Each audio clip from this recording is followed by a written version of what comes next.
যারা ইয়াজিদের পক্ষে কথা বলে এরা কি মুসলমান হতে পারবে? এখনো আমাদের মতো মাইক ধরে বলে ইয়াজিদের নাকি কোনো দোষ নাই, ইয়াজিদ নাকি তাহাজ্জুদ গুজার, ইয়াজিদ নাকি অনেক নফল নামাজ পড়তো। এরা হলো বাংলার জমিনের ইয়াজিদের বেতাত্তা। কথা বলেন ঠিক না বলে? এদের সাথে হুসাইনি কাফেলার কোনো সম্পর্ক থাকতে পারে না। আজকের ধারা নতুন নাই। কেউ বলবেন এই বাংলাদেশে নতুন দুইটা ভাগ তৈরি করা হয়েছে, না না, দুইটা ভাগ এই বাংলার জমিনে 53 বছরের ইতিহাসে তৈরি হয় নাই।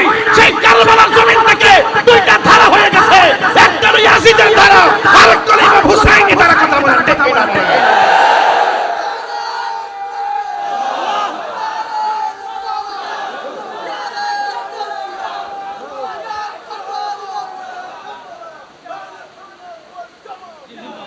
পরিষ্কার কথা হলো, কনসেপ্ট ক্লিয়ার।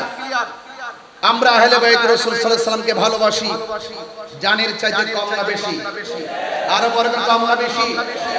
এখন যদি হককে প্রতিষ্ঠার প্রশ্ন আসে, মাইজ ভান্ডার দরবার থেকে যদি হযরত কেবলার দরবারের পক্ষ থেকে যদি আমাদেরকে যদি ডাক দেওয়া হয়, ডাকতহীন কণ্ঠে বলুন ওই ইয়াজিদের প্রেতাত্মাদের বিরুদ্ধে, ওই মুনাফিকদের বিরুদ্ধে